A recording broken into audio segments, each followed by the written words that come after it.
TV host na si Luis Manzano, sinabing panalo pa rin daw siya matapos matalo sa nagdaang May 2025 midterm elections.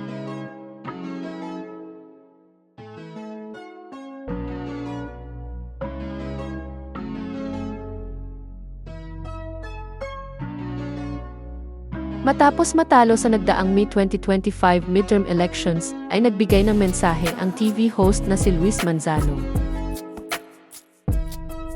Nabigo kasi si Luis na makuha ang posisyon ng pagka-Vice Governor ng Batangas.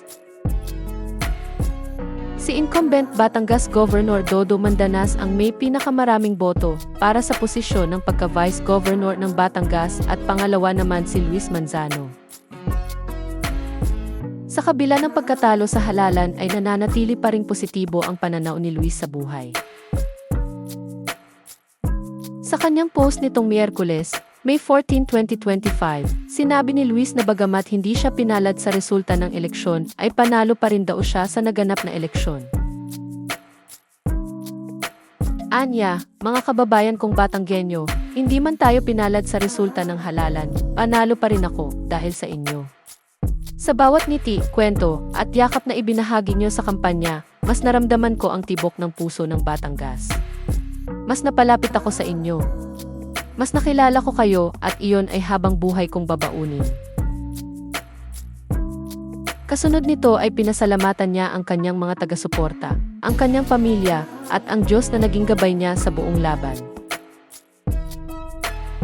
Sinabi rin niya sa kanyang post na kahit tapos na ang halalan ay iyon pa lang ang simula ng journey niya kasama ang mga Batanggenyo.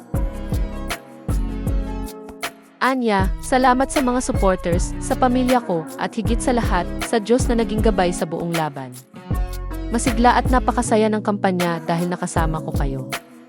At kahit tapos na ang eleksyon, ito ay umpisa pa lamang ng matagal pa nating pagsasamahan. Hanggang sa muli! Maraming salamat po. Na-ishare ng aktres na si Jessie Mendiola sa Instagram stories ang pahayag ng kanyang asawa.